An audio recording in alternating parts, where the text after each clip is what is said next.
I figure we should probably just get started since we're all here. Just in terms of the methods for doing this, we've got two mics, and the reason for that is that we're filming these so people can watch them later. But what that means is that in order to, if you're asking a question or making a comment or something like that, in order for people who are watching later to hear it easily, use the mics so that it can be picked up by the cameras. And so I guess I'll get started. Anybody have a burning topic on their mind that they want to ask me about, bring up, get some perspective? Anything?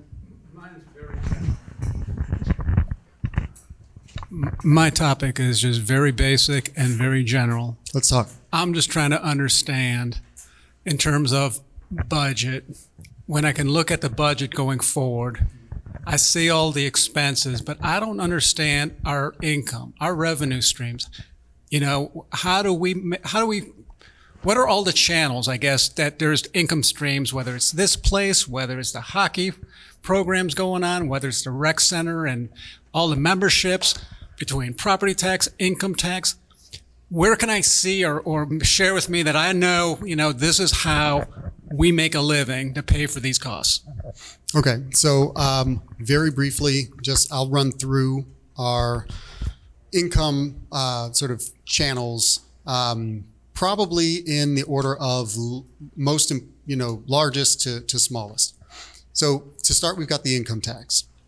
That is our primary revenue source, is the city's income tax, and we're at 2.25%. We upped that from, I believe, 2% back in 2015. And so it's been 2.25% since then. So that's our first income stream, and that's the most important one that funds the majority of the work that we do.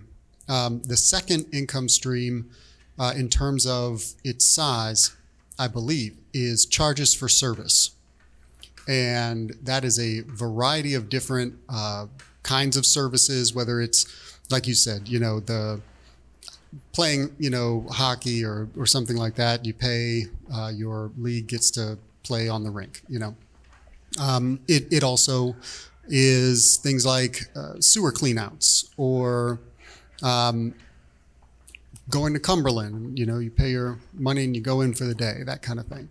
All of those charges for services, that's our second, I believe our second highest income stream right there. Third is property taxes. Many people conflate the schools, revenue through property taxes, which is the majority of their revenue, I believe. They get about 65 to 70, maybe 67% of the property tax that we all pay as property owners. And I believe the city maybe gets, I don't remember exactly, it's a relatively small amount of the property tax. Maybe it's 11%, 12%, something like that. So 11%, I'm sorry. So let's say ballpark 11% off a $100,000 house, the city would get. So that property tax is ridiculously, more annoyingly complicated than it probably needs to be. But the amount of money that is extracted from property owners through the property tax, about 11% of that money here locally comes to the city. Okay. After property tax, I believe we get fines and forfeitures. And so that would be, your speeding tickets or, things that are seized from people by the city, those sorts of things, fines and forfeitures for those sorts of issues. And then after that, we've got a variety of other sources of income that are like intergovernmental grants and those sorts of things that we receive either from the state or the county or the federal government. But our primary source of funding is the income tax. Now, where you can see those things, if you go to our website, you can see how we budget for our revenue. And we've been working on that recently because very recently we, introduced and council passed our tax budget for next year. What the tax budget is basically it's, I guess, a pledge that the city needs this certain amount of revenue in order to do certain things, and this is how much revenue we expect to collect based on our valuation of all of our properties in the city, based on our income tax revenue, based on a variety of other sources of income, and shows where that income is directed as well. So our property tax, for instance, goes to 3 or 4 buckets. General fund gets property tax. Our police and fire pension gets property tax. Our recreation fund gets property tax. And so you can see in the tax budget sort of what we anticipate bringing in, but it's a very rough number. It's a projection, an estimate, and it is subject to very much change, and we expect that to change as we move forward into budget season. So, as we get into budget season, it's the responsibility of the executive branch to provide the council with an estimate. Remember that word, estimate, of our revenues and expenditures for the next year. And then according to our charter, it's council's responsibility to create and pass an appropriations ordinance allowing for the spending to happen the next year. Now, we do it a little bit differently than it's drawn out in the charter because we know that the administration is better positioned to actually introduce that appropriations ordinance. So we do that step for council and we put that before council. The appropriations ordinance does not include revenue. And that's what you're talking about, so that budget process. But over the last several years, we have provided council with information about both our expenditures and our revenues. So if you look at last year's, the information that we provided to council, we showed them this is what we anticipate bringing in from all of these sources. So if you go to our website, let me see if I can find it quickly for you.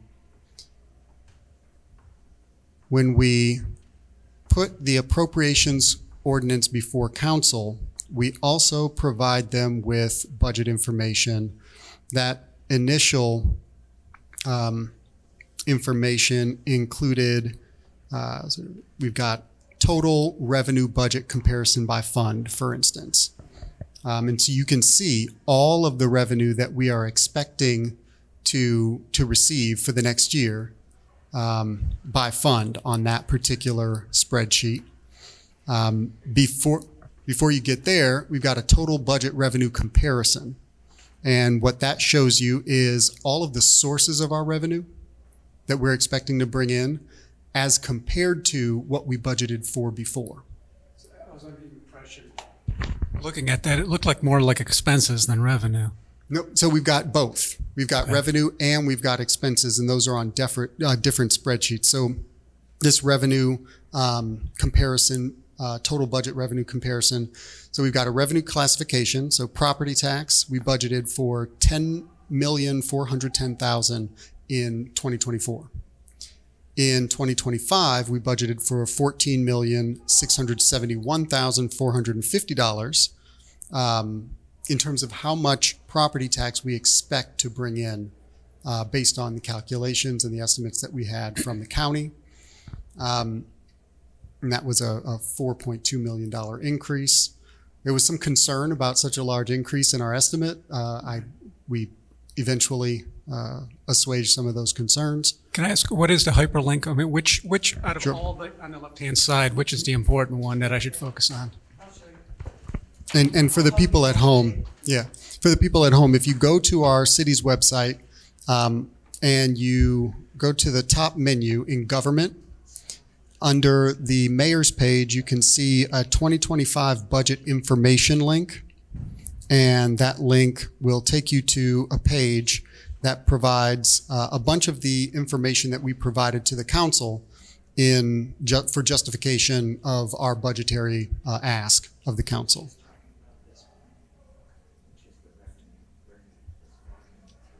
And that's the revenue. And so you can see there as well We budgeted, we estimated for 14.6 million in property tax, and we were expecting around 36.7 million in income tax for this year. Now, this year, I'm hoping that we do this a little bit differently. I've been trying to take some lessons from a variety of different jurisdictions, and looking at the process, I know people bring up our next door neighbor, Shaker, quite a bit. And that makes sense because they're right next door. They've had a strong mayor with a city administrator form of government for a long time. There are some notable differences, but there are some ways that we could learn from them as they have learned from us over the years as well. One of the things that I noticed about their budget process is that, for instance, their council doesn't get the budget book until after the appropriations ordinance has been approved. I know that there was a lot of concern about when our council gets the budget book. I still think that it's important for them to get that information in advance. But I did find it interesting that Shaker does it a little bit differently. But one of the things that they do that I think is really important is providing some time and some separation between an examination of the revenue that they expect to bring in the next year before they get to the expenditures. So the council has some time and the public has some time to digest those assumptions because they're all based on assumptions. When you think about the property tax, we're thinking about the assumptions about the property values. Somebody might, for instance, contest their property value and that changes it slightly, but these are estimates. And so in this case, we're expecting to bring in so much in income tax. We'll see what happens when we get there, all estimates. But one thing that I'd like to do this year is present those revenue estimates, more detailed revenue estimates than we actually provide in the tax budget process, a little bit earlier than we provide the expenditure estimates, so that council can have a little bit of time to think about and reflect on our expectations for revenue before we even get to a discussion about what we expect to spend. One last question on that. If you live and work here, what is the additional benefit that we get?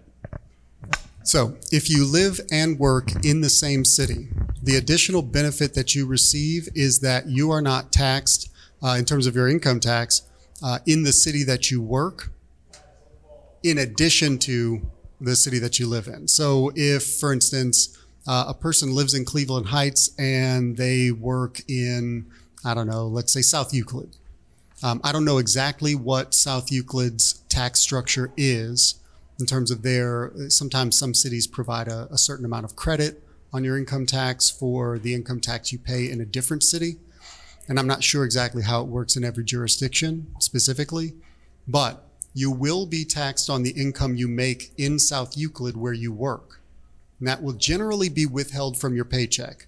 Oftentimes employers don't also withhold your residential income tax where you live, because that's also a jurisdiction where if you live there, you are also charged income tax. And so if you work and live in the same city, you're only taxed by that one entity as opposed to both cities on your income tax. And so it's a little bit of a discount, living and working in the same city, same jurisdiction. Sure. I have one really quick. Did you say you guys vote on the property tax rate? So that is a good question. Our property tax rate is, like I said, it's overly complicated in my view, or maybe just complicated enough, but it's not the most simple thing for people to wrap their minds around. In part because we use terminology that we don't normally use. It's specific, terms of art in the property tax world. So talking about mills as opposed to percentages is difficult for people. But when it comes to the property tax, there is a certain amount of money that various taxing jurisdictions can charge basically for property owners. There are a bunch of different taxing, political subdivisions that have this capacity. School district takes the lion's share of the property tax in our jurisdiction. Like I said, something like 67% of the property tax goes to the school district. Other political subdivisions include the library district, the city, of course, the metro parks, and those sorts of entities have specific allowance to take X amount or X percentage of the property tax that is levied in a particular area.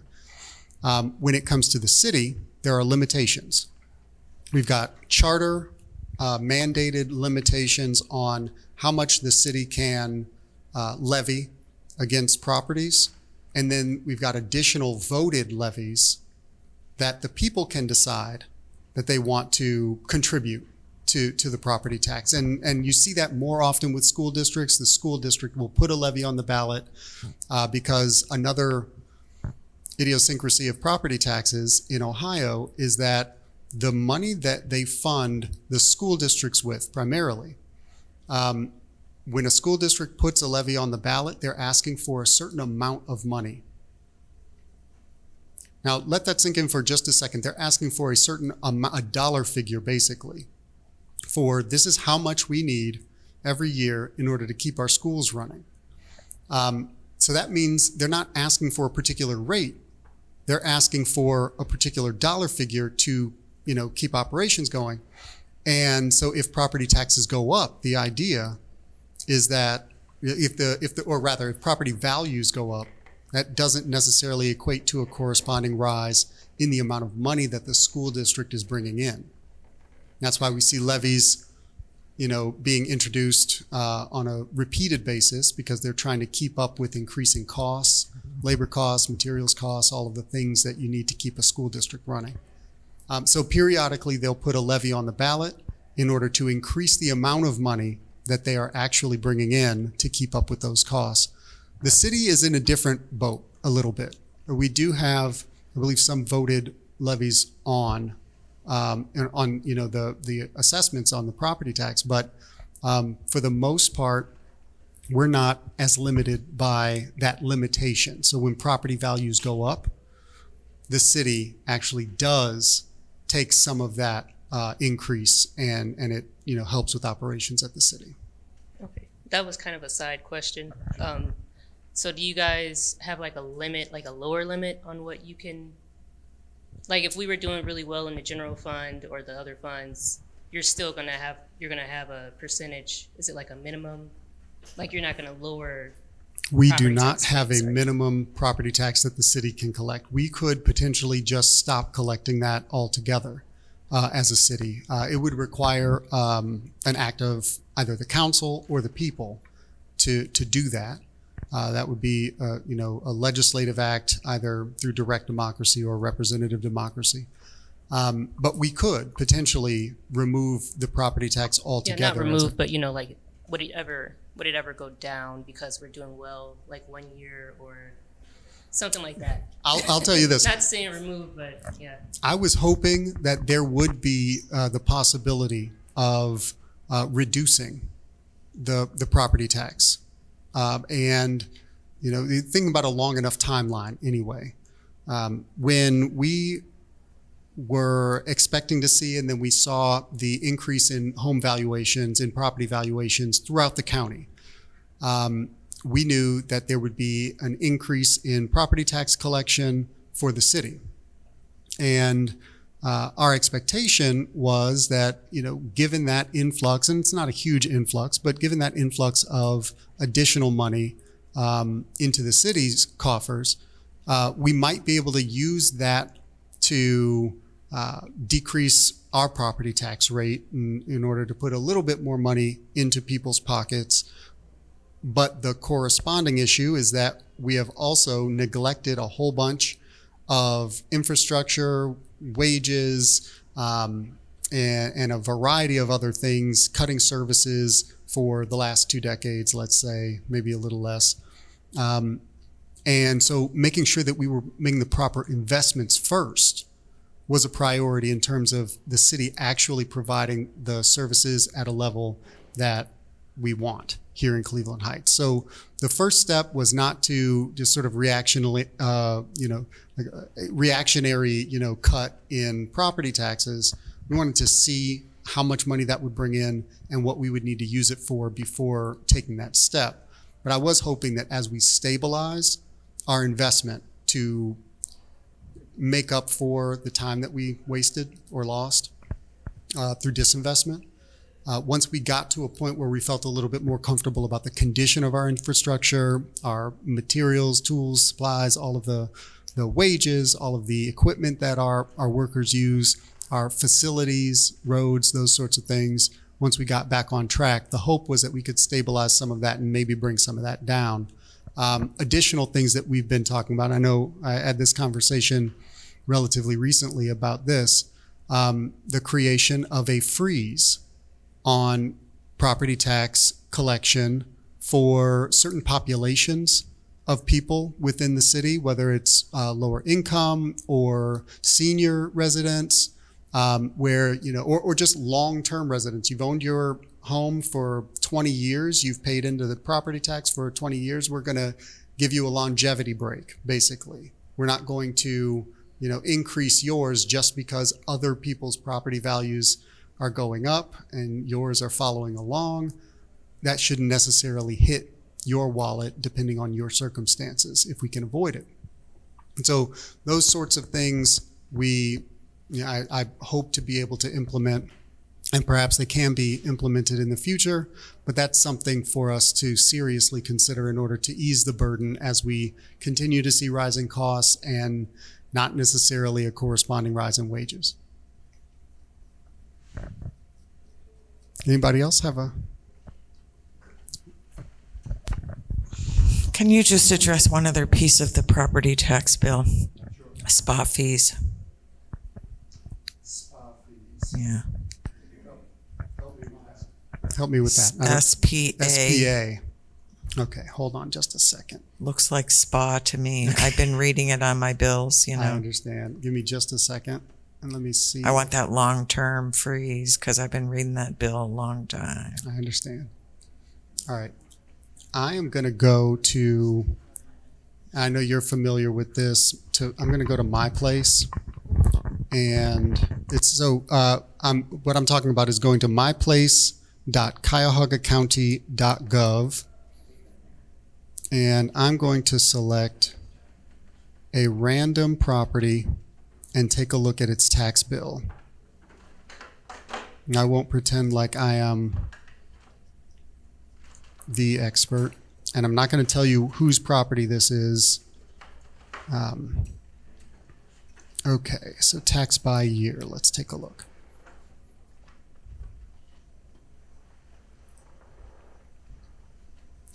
Okay. Half year charge amount. Let me see. I thought that this would be helpful. First half SPA fee. There we go.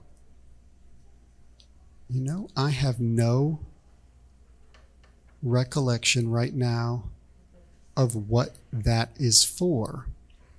Let's see, second half SPA fee.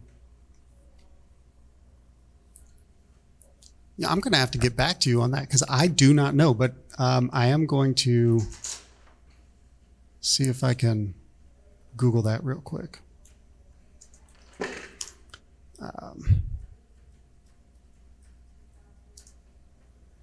Because now I want to know.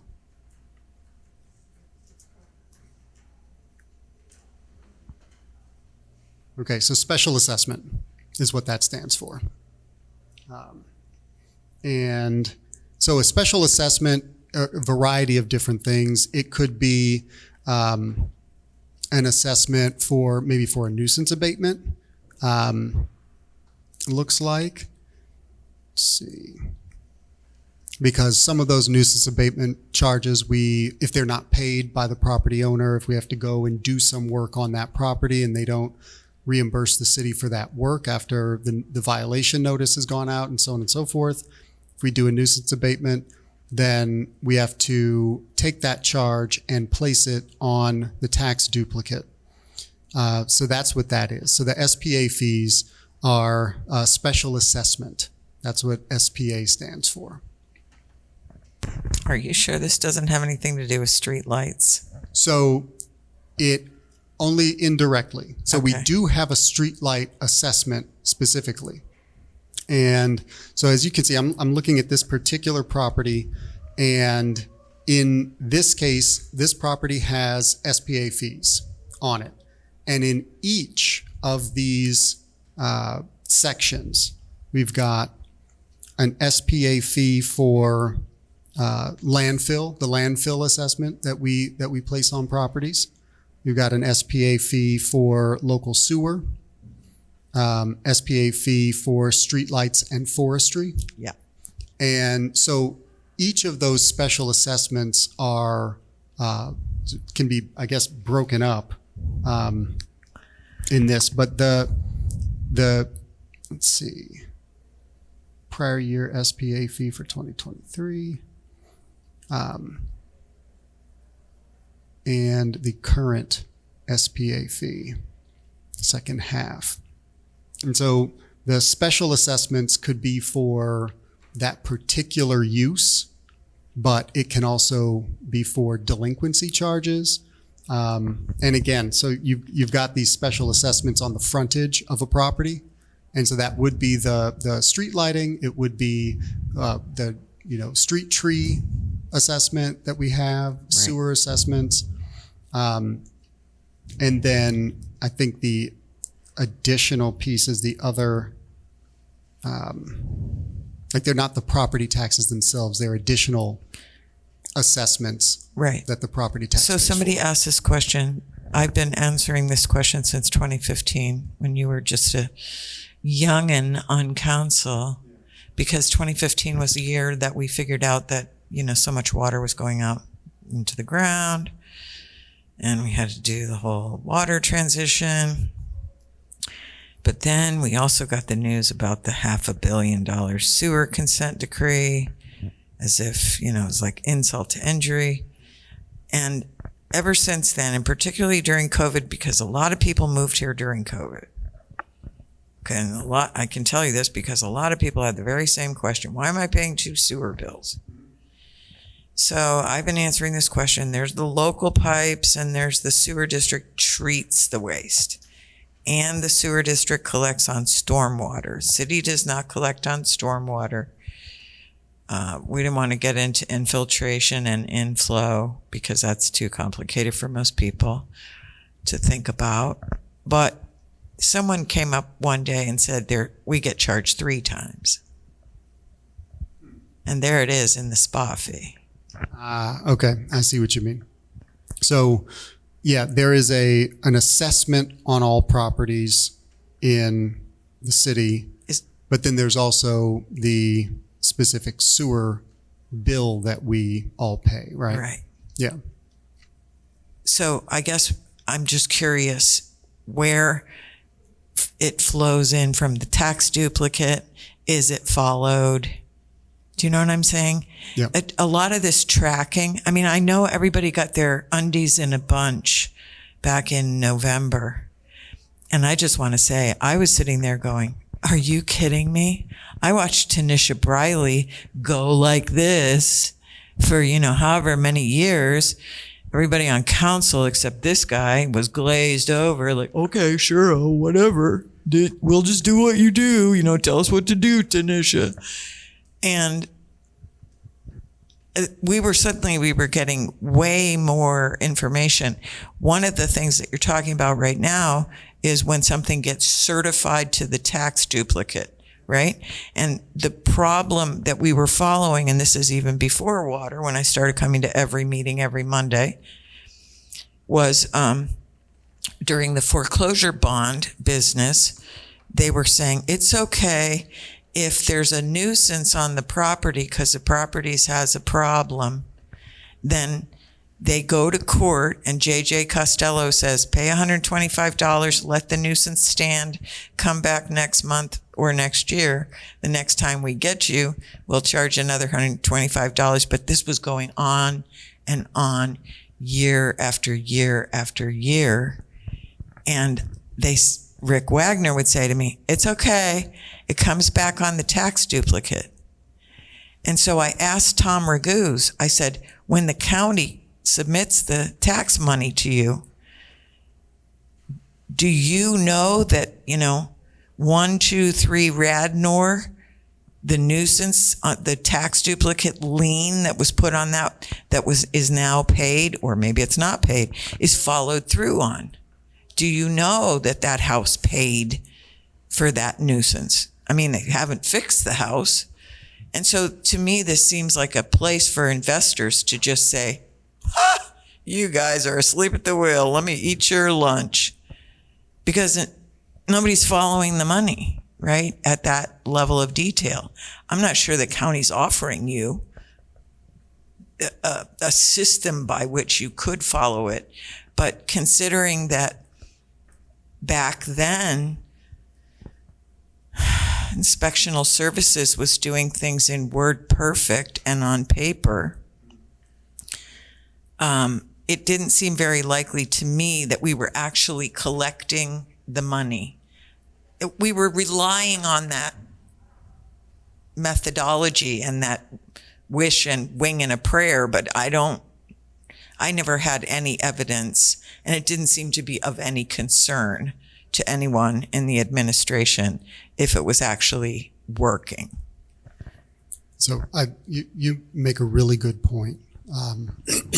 And one of the things that I want to note is that part of the issue is in, and you mentioned Tom Raguse, part of the issue is in how we have connected our finance department with these sorts of issues and how much detail we're looking at and who in the finance department can analyze those things. Despite sort of our prevailing, feels like it's a prevailing attitude in the community, we actually have been hiring some really great people, really qualified, exceptional people in finance to do more of that work. And I'll give you an example. The assistant director for finance right now, named Rashawn Caldwell, relatively recent hire, is somebody who we brought on to deal a little bit more with revenues, to analyze our revenues, to focus on those, not just as sort of a second in command, but also with a particular focus. And addressing those sorts of issues is what that capacity building is for, to be able to analyze that, to have expertise working on that. And she comes from a lot of experience at the airport, focusing on revenues there. And so it was a natural fit here to build our capacity in doing that kind of analysis. But this also relates to grant funding and expanding our, attraction of grant funding and managing that and that sort of thing. But this is one of those ways that we can make sure that we are actually taking the money that we're taking in and applying it in the ways that we need to when it comes to that. But I think the other point that you're making, and I don't know if you meant to be making it in this moment, but the thing that struck me about it is that concern that we tried to address with the foreclosure bond question, where, yeah, we can put something on the tax duplicate, but what if it goes into tax foreclosure? What if it gets, sucked into the county land bank process and all of the taxes are wiped? Then all of the work that we've put in, all of the specialists, whatever those things might be, simply go away. And we don't achieve that revenue at all, especially during those times back then when we were knocking a whole bunch of houses down. Because then we really weren't generating that revenue through a future house sale, even if it went through tax foreclosure and the city took it on as an asset. So that's another issue that we need to make sure we're addressing. And basically the idea behind that is that if we take something in tax foreclosure, we should probably try to get it back into productive use as quickly as possible. Ensure that we are making a relatively smooth path for people who want to build on a vacant lot, as opposed to our history of making things more difficult, so that we can get, even if there's tax abatement, there's still the possibility of the income tax coming in. We remove a liability because we're not maintaining that property. We're not mowing the grass that has been planted there. Probably shouldn't be grass in the first place. And we remove a liability when it comes to our insurance costs as well, because we have to add those. All of the properties, all the vacant properties that we own, we have to add those to our insurance as well. And so we can reduce some of that, even marginally. It's all helpful. But that's a good point when it comes to, are we making sure that SPA fee that we're then getting, at some point, even through a tax foreclosure where somebody pays off the back taxes, how are we making sure that those things are routed in the right ways? And the county does that on the larger scale.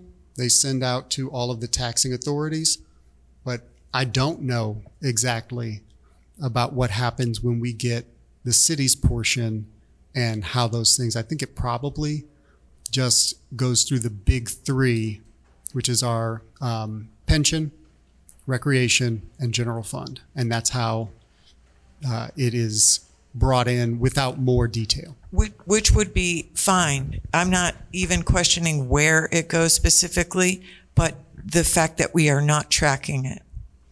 And that you were sort of pinned to the wall about details that, council didn't have this detail and that detail. And as I began my statement with this comment, council in your administration has had a million times more details. Maybe they're overwhelmed by the details. Maybe they just need a primer on how to read the budget, how to understand a municipal government budget, because I was gobsmacked by how many experts in corporate finance walked in and said, this is incomplete. I mean, we knew that your budget was incomplete because you were inviting council to have budget hearings and ask the directors directly, do you need trucks? Do you need cars? Do you need guns, ammunition? What do you need? Uniforms, So there was that. There's no capital in this budget.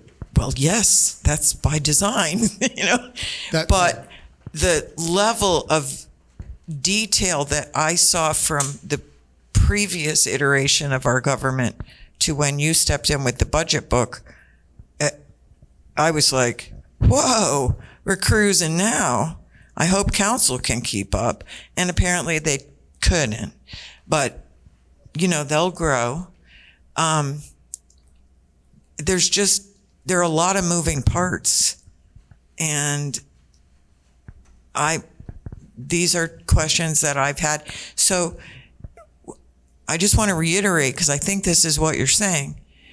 Rather than have the vacant lot where we're paying the insurance and we're paying we got to fix the sidewalk. If your sidewalk's cracked, you got to fix the sidewalk, whether you're the city or it's a private resident.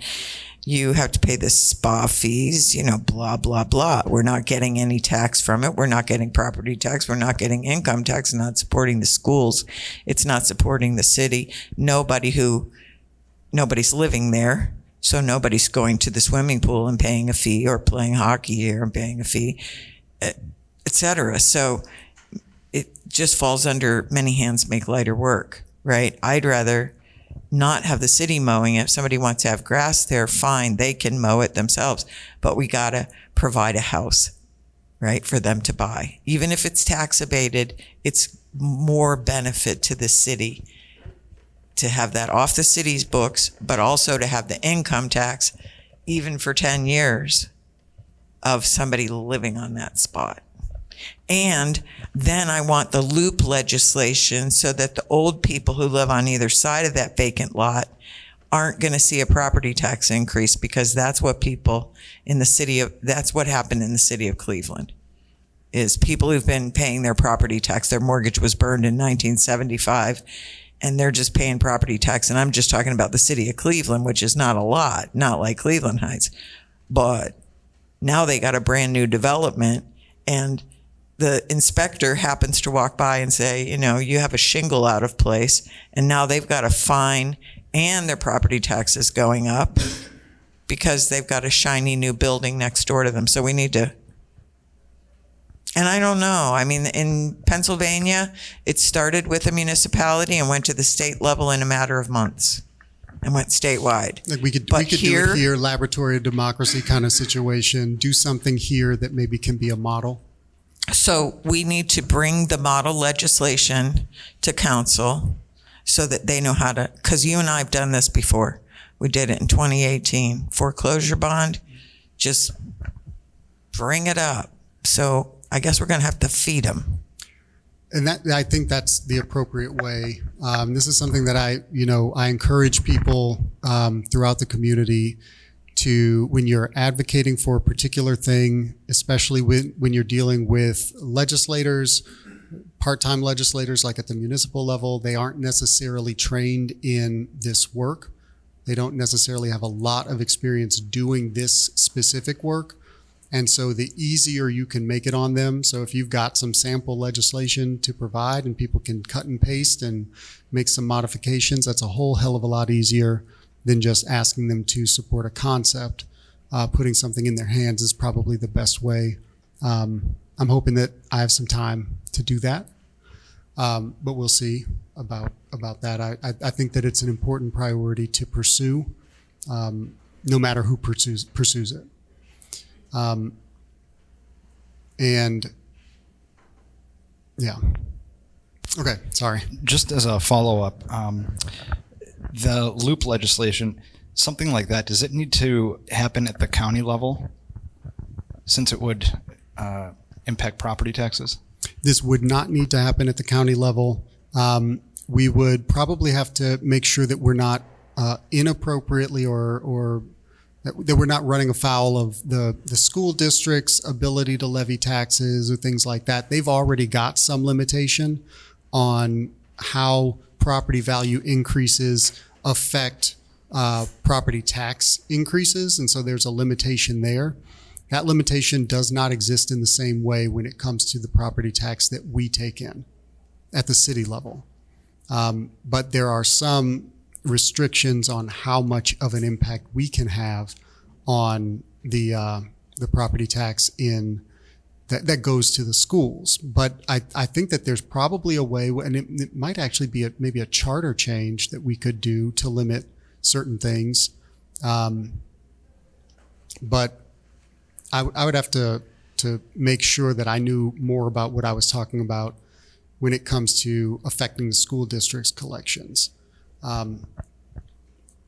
But I think that there's definitely a way for us to reduce our impact, and I say our, I'm talking about the municipal impact on people's property tax payments, and that because that's a big reason why people's property taxes go up. But the other piece of it, and this is a confusing piece about property tax. I'm going to try not to get too much in the weeds. Thank you, Susan, for this, by the way. When property values go up in a jurisdiction, the limitation doesn't mean that your property taxes won't go up. It just means that if your property value goes up more than, I don't know if it's the mean or the median. I don't remember. I feel like it's the median. If it goes up higher than the median increase in terms of the percentage, then you might experience a property tax increase that is, more in line with your property value increase. If your property receives an increase that is less than the median increase, then you won't, because the amount of money that is collected by the school district, for instance, doesn't change, but from who that money is received in the community, that proportion may change. And so that complication might have an impact on how much of an impact the city can have, even if we pass something, because I don't know how much impact we can have on the school district's ability to levy the property tax. That may be something that the school district as a whole might have to vote on, or that the school district might have to pursue. But I'll have to. You probably know more about this than I do at this point. I don't, but here's what I'm looking for. You're out, buddy. So that means that the next guy or woman with a magic wand is going to bring the school district in and talk them into doing all sorts of things that we, the people in Cleveland Heights, want to, South Euclid and University Heights be damned. It's all about what Cleveland Heights wants and our relationship with the schools. So we need to, what is it? Negotiate a facilities sharing agreement. And part of that, I'll be happy to go there and bring it up, is being able to fix property tax for elderly people and beyond the homestead and loop legislation, because if the city does it, it's only 11%. If the school district does it, it's 67%. The library's got to buy in too. Brian Zimmerman is never going to give you a dime. All he's going to ever do is take another dime and another dime, because we know Brian Zimmerman, director of Metro Parks. Okay, well, I do. There was one other thing. Oh, facility sharing with the schools. Yeah. Do they pay for any of the stuff that we have that they use? So that's been a really, really fascinating conversation among the council members and in the community for me to watch a little bit. I'm not exactly sure that people who are talking about the need for a facility sharing agreement, I'm not sure that they understand the current landscape.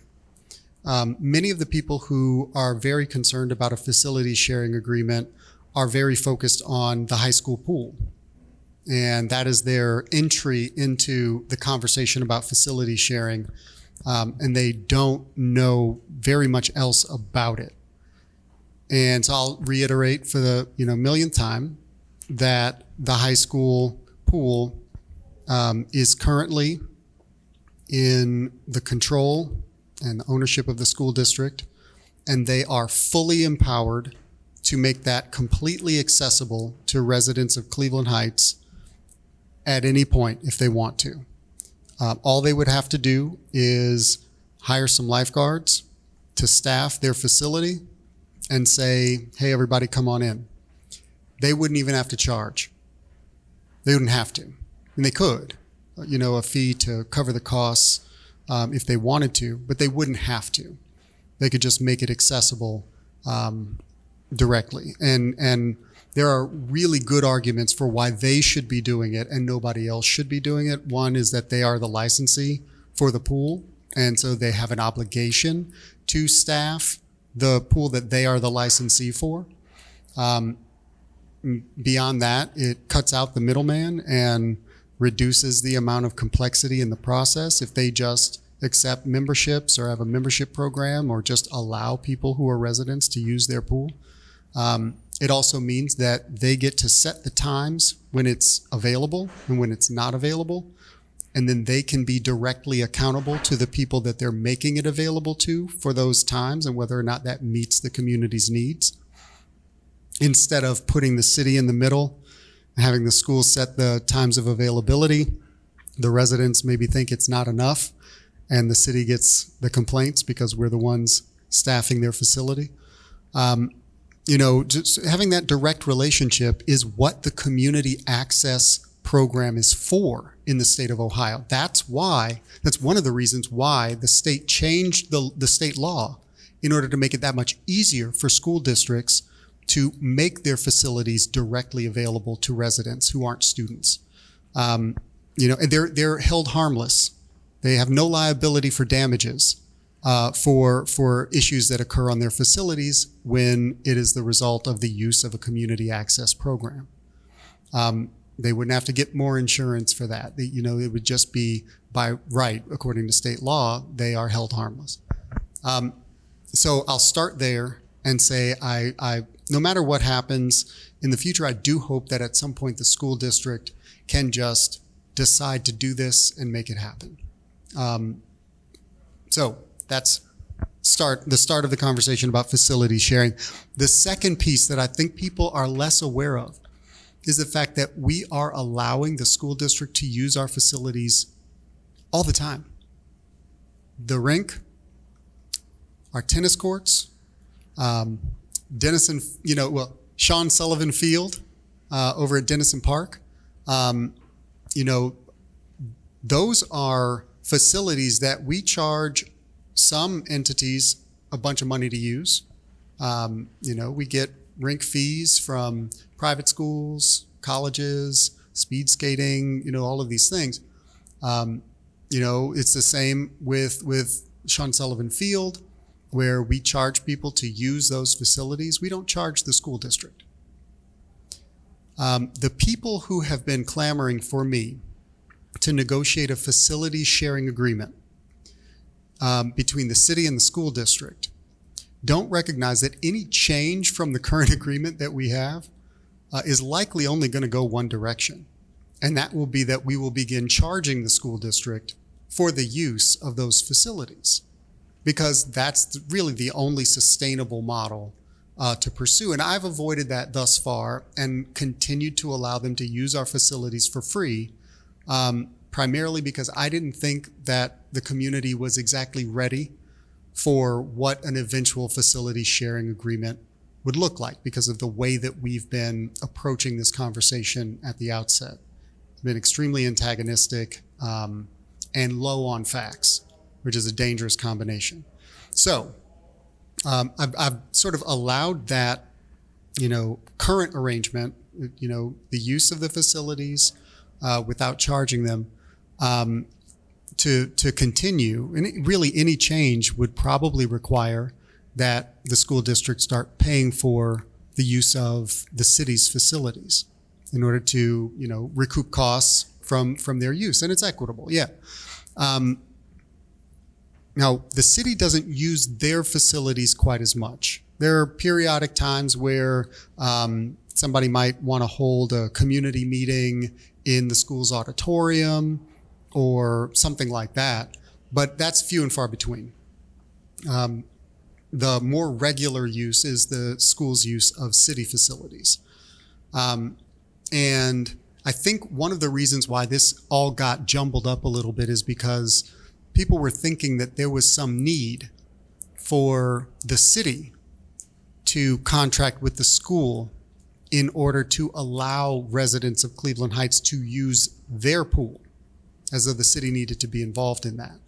And that's not the case. The school district can make their pool immediately accessible to community if they choose to. If they choose to. They have the ability to, they haven't chosen to yet.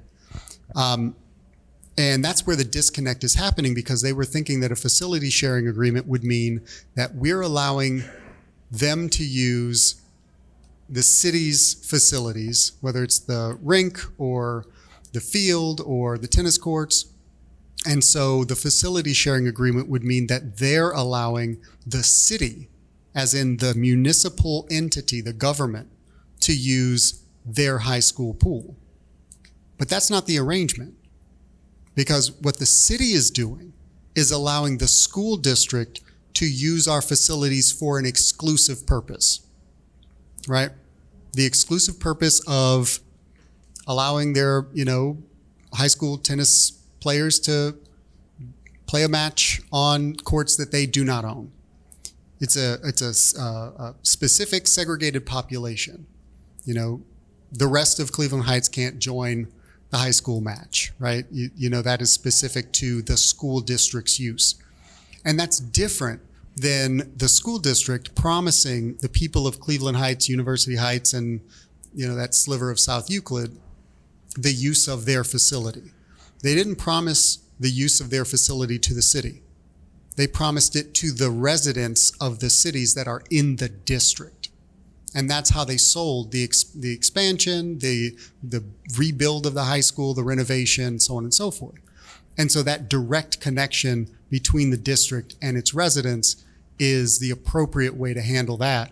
And it's really not a question of sharing facilities between the city and the school district in that case. It's direct provision of that service to the residents by the school district. But when it comes to facility sharing, any agreement that we would have in order to recoup the city's costs for providing exclusive use during a period of time to the school district for school district purposes, which is, I believe, a population of maybe 5,000 students at this point. The student population has I think, shrunk significantly over the years. And so, that kind of making the city's facilities that are paid for primarily by, our income tax, our property taxes that are specific and exclusive to the city, allowing them specific use of city facilities is a reduction in accessibility during that period of time, whereas the school district's pool would be an expansion to all of the community in the district. And that includes University Heights, Cleveland Heights, and some of South Euclid. So I expect that what will likely happen, this is just a prediction, I don't know what the next mayor is going to do, but given the rhetoric, I would expect that instead of continuing to ask the school district to fulfill its own promise to the residents of Cleveland Heights, University Heights, and South Euclid, the next mayor will likely capitulate to the demand that the city take over that process. I think that there are some liability issues there. I do wonder about the question about the Board of Health licensee issue and who is obligated to actually maintain and staff that facility. And that might be an issue that legally the city has to deal with. But again, we're not to zero yet. I don't think that we should be taking on any additional responsibilities that another entity that is, a little bit wealthier than the city is empowered to maintain. Like if they can do it, they should do it, because even if we can do it, we've got other things that we need to do to get to zero, because we're starting at a deficit in terms of our basic provision of services. So what is their argument against not doing it themselves? okay. So in order to, what they told us, this is what they told us, this is what they told Mayor Brennan, is that it would cost a city $3,000. And in his telling to me, he said, okay, I'll write you a check. The city, fine, University Heights, we'll write you a $3,000 check. Let's do it.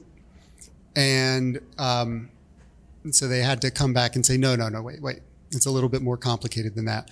When we say it costs the city $3,000, what we meant is that what you would have to do is create a membership program, accept memberships, staff the pool, and pay for it as much as you can out of the membership fees that you collect. And then once you're done collecting membership fees, we expect that you will then have to subsidize that by an additional $3,000. I think it was $3,000, if I remember correctly. But that's a little risky. Just, you don't know how many membership fees you're going to, bring in. You don't know exactly how much staffing is going to cost, especially as those sorts of things escalate. But the lifeguards that we hire, and I think that the school district is really appropriately placed to hire lifeguards in this community as well, because many of them are students at the high school. This could be even a work study sort of, program for them. This could be something that they engage with their students. They could even train people to be lifeguards, to do this work at the school in order to make this available. So it really depends on how much they would expect to pay the lifeguards. I'd say the floor is probably at this point 15 or more, I would imagine. Per hour, but then it's another question of how much time they expect that pool to be available as well. And so the school would have to do a calculation about that, how many lifeguards they want to employ, how much time they want that pool to be accessible to the community. They could take memberships. I think that in all likelihood, it really wouldn't cost all that much. I think Beechwood City Schools, I feel like their pool program, they subsidize it by maybe around $70,000 to $80,000 a year from the school's general fund. They do not involve the city in that community access program. In fact, they make it available to pretty much anybody who wants a membership. We could all get memberships to the Beechwood High School pool if we wanted to, managed wholly by the school district in Beechwood. Cleveland Heights could replicate that program if they wanted to. Cleveland Heights, University Heights could replicate that program if they wanted to. The reasons why they have not done this have been expressed to me. They have shifted slightly over time. When this conversation was first brought up in 2022, I had just become mayor. I was operating from, a budget that was produced by the former administration, approved by council, where I was a part of council, but it did not include funding for high school lifeguards in that 2022 budget. And the reason why it didn't was because COVID. The pool was closed. Nobody was using it. And so we didn't budget for high school lifeguards.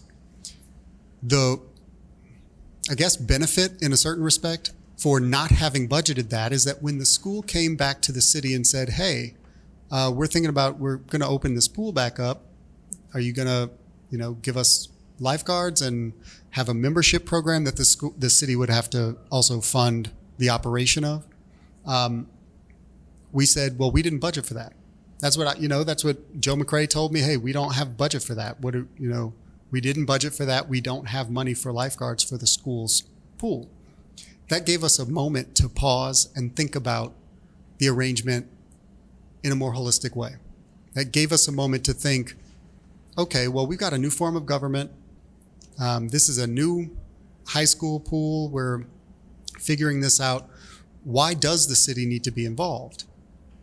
Their initial response to us when I asked that question was, well, we have a legal opinion that tells us that we are prohibited by state law from making this pool available and hiring lifeguards in order to allow community use of this facility. That was the first thing that they told me. They've said it multiple times in a variety of Board of Education meetings. That legal opinion, I think, shifted into a legal memo that cautions against doing it. I think the argument at this point is that they believe that the state auditor would, I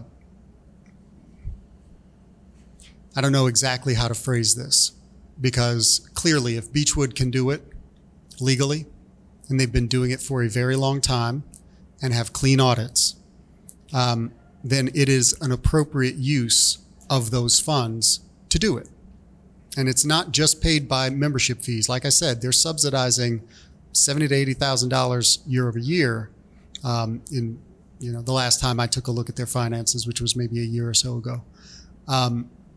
So it's not just membership fees. They're subsidizing out of the school's general fund, the district general fund. Beechwood can do it legally. So there's a model to do it legally, right? But I believe the argument at this point is that there's a fear that the Ohio auditor, even though it's legal, will hit them with an audit finding because they're discriminating against Cleveland Heights University Heights School District, because Cleveland Heights University Heights School District is very outspoken about our school funding scheme in Ohio. So the argument that I've been given is that even though it is a permissible use of their funding, they believe that the Ohio auditor will go after them even though it's okay to do, and hit them with an audit finding, and then I guess maybe force the board to pay it back personally or something like that. That's the argument, is that they're scared that the Ohio auditor will come after them even though other jurisdictions do this. I understand being concerned about partisan impropriety, because that's how this has been framed, that there is an auditor of a particular party that'll come after a community that is maybe not as politically aligned with that auditor's party. But I think that there's a way around that fear. You know, you can, ask the auditor for an opinion about Beechwood's program. You can get feedback from the state about the, propriety of that program. And then when the auditor provides you with that information, you can use that information to craft your own program. I think that it is very clear that they are on solid legal footing to make their facility directly available to Cleveland Heights residents. The fear, it's like, hey, feel the fear, find a way around it. I respect the fear. I know that, negative things can happen, partisan things can happen, but in this case, I think it's important for them to experience that fear and then find a way around it so that they can fulfill their promise to the people. So that's basically been the argument, is that first they said that state law prohibited them from doing it. I asked them for the legal opinion that they were relying on. I asked them to waive privilege so that they could provide it. They refused. I asked them to provide me with what the legal justification, just point me to the sections of the ORC or case law that the legal opinion relies on in order to give me a better understanding of their resistance to this. And they refused to do that as well. Thus far, I haven't gotten any specific information about where they see that prohibition, where that's derived. So I think, I don't know what's going to happen next. Maybe the next mayor will have an easier time convincing the board to do what I think is the right thing, but I think it's probably more likely that the next mayor will be more interested in smoothing things and will just take that on and add it to the workload of the people who work in this building. I could spend the entire 2 hours here talking about this one topic. I think honestly, at this point, I think it's time for Cleveland Heights to bite the bullet and build our own natatorium, because then the community that we are talking about has more control over the hours of accessibility, the amenities that we expect, the level of service. It would probably be built right on this side of the community center. That's the plan that we've been looking at right now. We've got facilities here.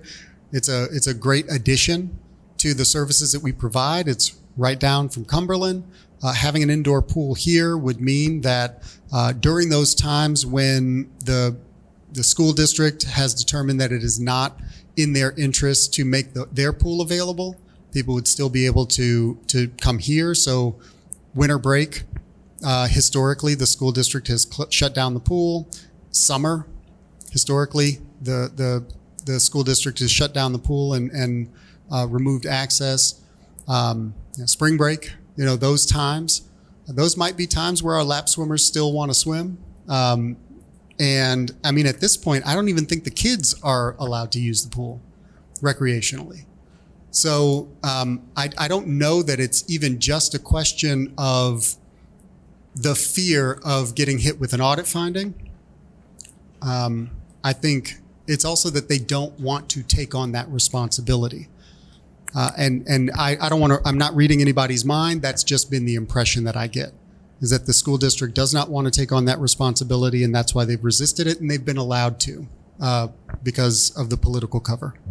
For the city, can't be more than $25,000, or do you see something 6 figures worth of just covering for lifeguards? How much can we spend for lifeguards at Cumberland?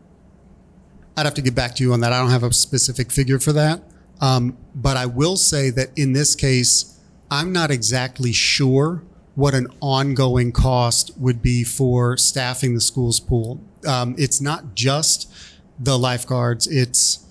We would have to take on additional liability insurance. We would also, obviously have to pay for the lifeguards. But then there would also be the additional cost of adding to the membership program and keeping track of those things.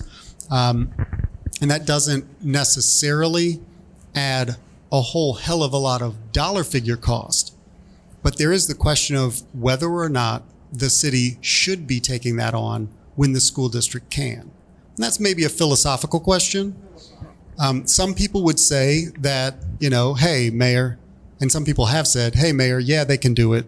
Sure, they can do it, but they're not going to, so you should. I don't know. To me, that strikes, as, just look, the bully's not going to stop telling you to give him your lunch money. Just give him the lunch money. Make it easy for yourself.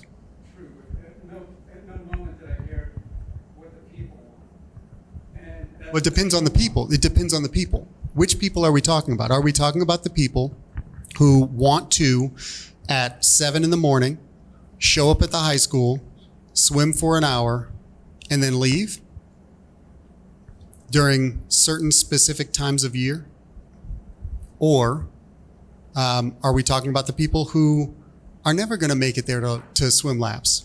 What is the population of people that have historically taken advantage of the school, relying on the city to take memberships to swim in their pool? It's a vanishingly small number of people out of the 44 or 43,000 people that we have in the city.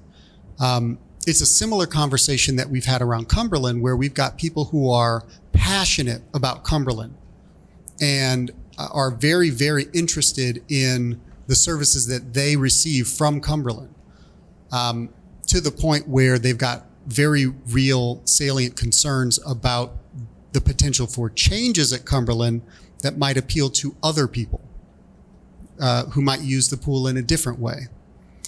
So, like I said, Occam's razor, to some degree, just that concept of, simplifying this a little bit. I know that the school district, as long as they feel like it is useful to them to continue saying no, they'll continue to say no, because why add to their burden if they don't have to? I get that.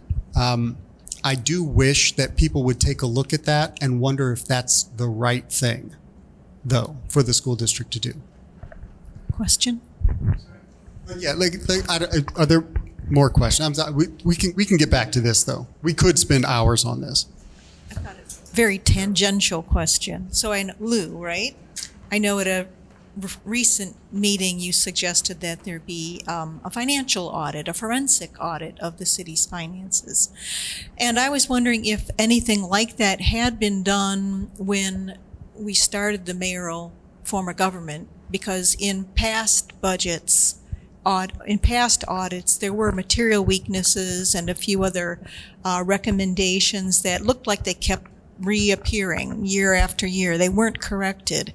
And there were problems with some malfeasance and bribery and abuses, but that's before you became the mayor. So with the new finance department talking about finally migrating to current usable, efficient software, doesn't it make sense that there be a real thorough forensic audit prior to that migration? So I don't know how The process for a new finance software system, or really an ERP system, because we'd like to, upgrade our HR as well, and those things are tied together. I don't know how they're going to take that project on. It is cumbersome, daunting type of project to implement a new ERP system for a jurisdiction. I've been through it at the county. I saw some severe mistakes with how we did it there. One of them was focusing on the technology before you focus on the process. And so you're basically implementing a new technology based on some outdated or ineffective or inefficient processes, and you're cementing them into your technological solution. You got to start with your process first. So I think that it's probably a really good idea to pay very close attention to how we are doing our finances, what we're doing, so that, and changing those processes so that we can then, or mapping new processes, improving those processes so that we can then cement those new processes with the technology. So that's first. In terms of like a deep dive forensic, auditing, situation, I know there are a couple different kinds of audits that we can ask for. Now, we get audited all the time. We are currently waiting for our 2023 audit to be completed.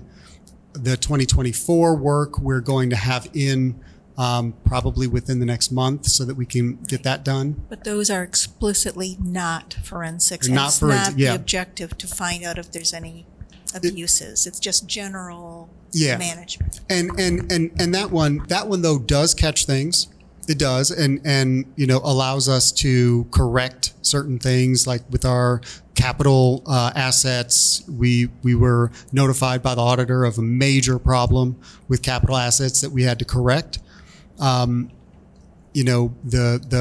is some analysis of potential for fraud and waste and abuse, but we could do more. And I say, yeah, why not? But I would go a step further, and I would advocate for additional performance audits as well. And that's not a financial audit, but that I think in addition to a forensic financial audit and looking for those places where waste, fraud, abuse, exist in a more rigorous way, I think is a good idea. But I think the performance audits would be an additional step before you start implementing new technology to cement new processes. Okay. One last thing.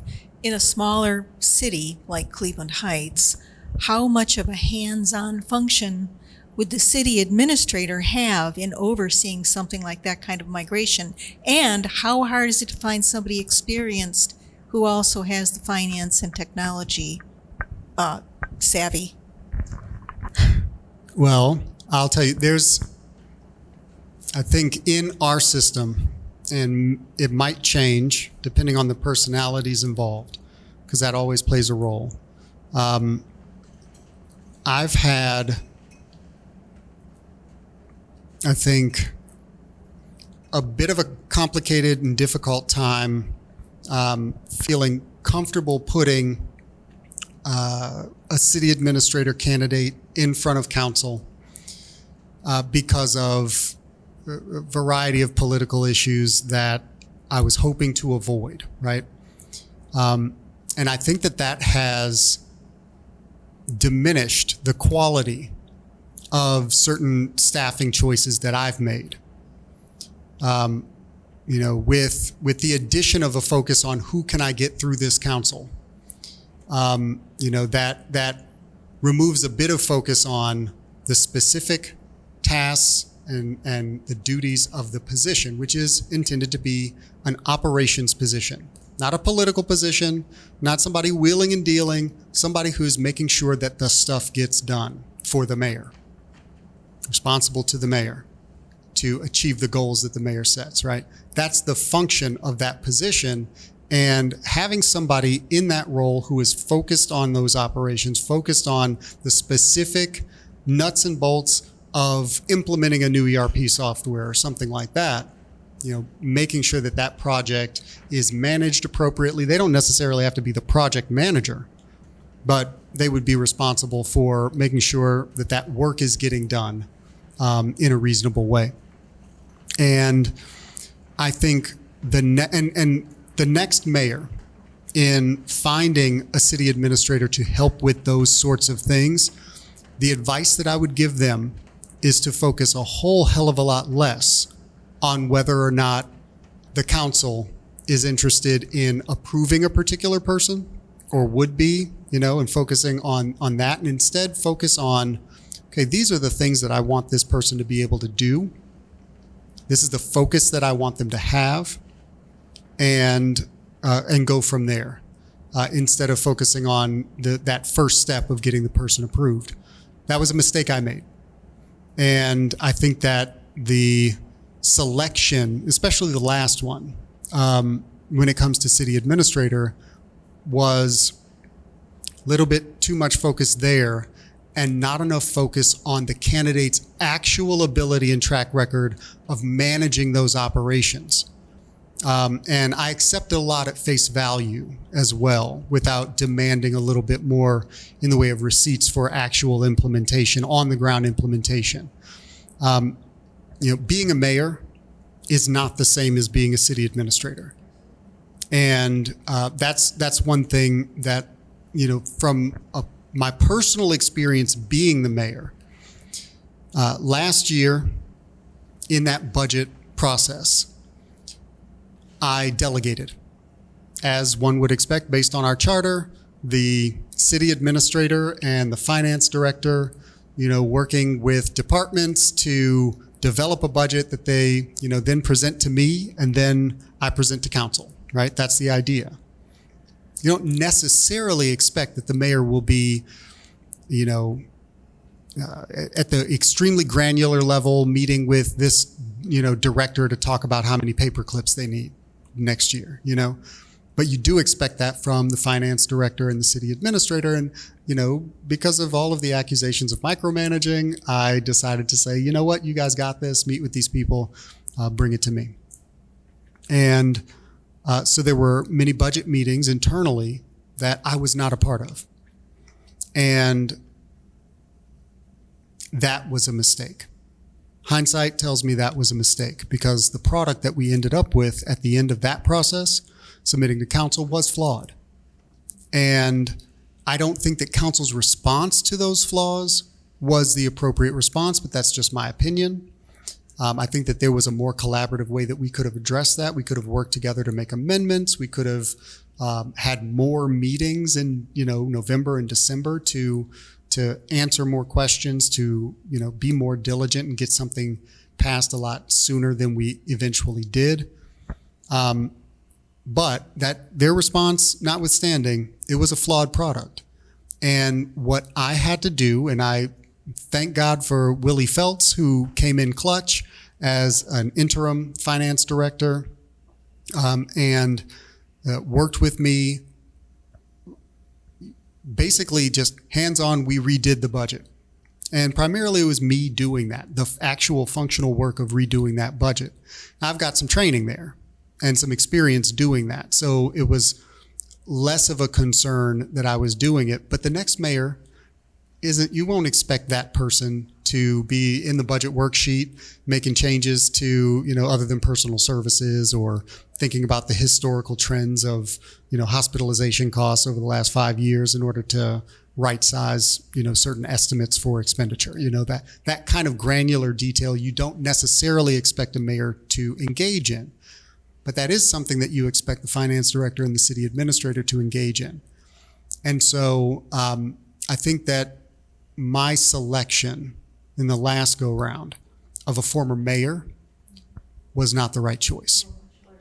Of a much larger city, so everything was probably, yeah. And I've gotten some additional insight from people who worked in Akron about his level of involvement. That, again, hindsight 2020. But in this case, I think that the next mayor should pursue someone who maybe was a safety service director in a jurisdiction, or somebody who managed a large, even a health and human services agency for a county or something like that. Being able to manage those on the ground operations, managing employees, in order to assist the mayor in implementing the mayor's vision. That's the advice that I would give to the next mayor, to bring somebody on who has a track record of actually doing the work. Especially when it comes to an ERP system, because that is going to be a complicated and difficult project. Anybody else? Okay. You're new. I don't want to pick on you, but do you have any questions for me? Actually, I do not. I just wanted to come and experience this. I never met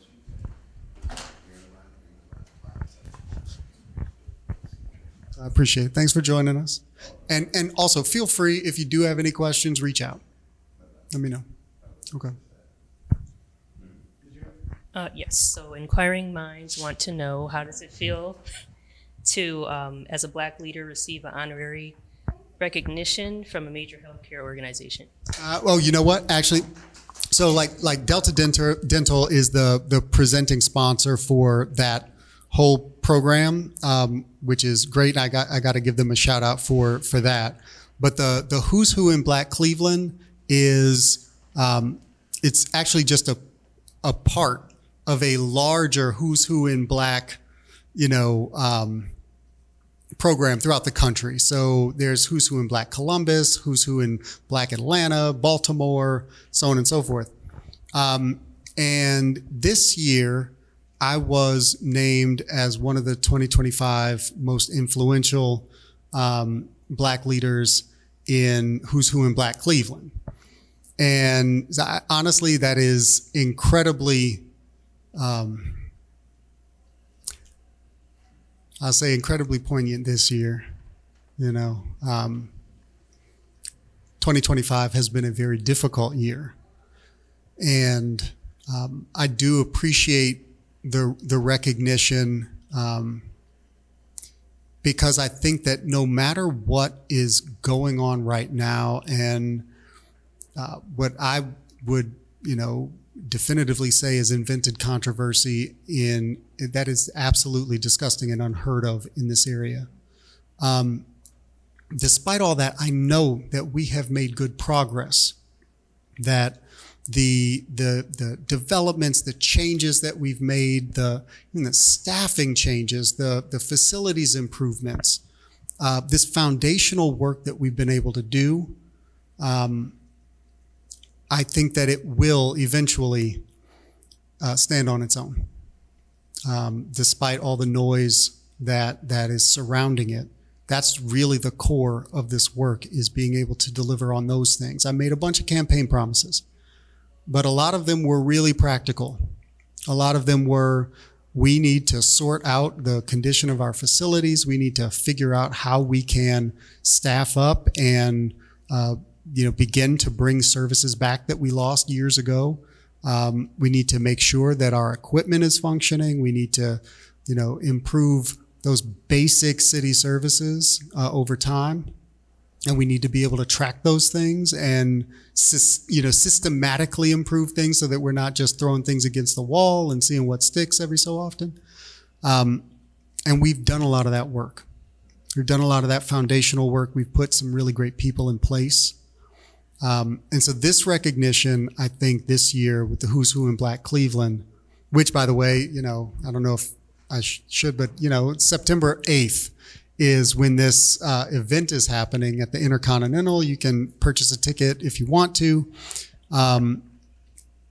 There are a lot of Black leaders in Cleveland, in the Cleveland area, who are being honored and recognized for their contributions to our larger community. And frankly, I feel really happy to be counted among them. But I know that it is because of the work that I've been involved in here in this city. And so that's the thing that makes me the proudest about that particular honor, because it wouldn't have happened if we didn't achieve some things. So. Do you know if that'll be recorded or? I know that the organization does like film some of it, and they like post highlights and that kind of thing. I don't know if the whole thing is recorded. It might be. They also have they produce a book every year of who's who in Black Cleveland.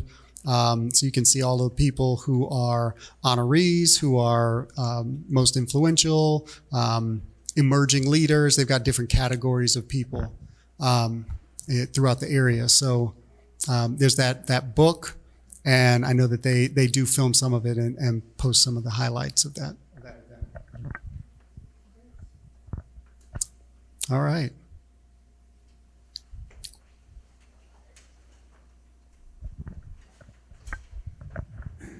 First question, real quick question is, do we still offer the service of snaking our lines from the house to the storm?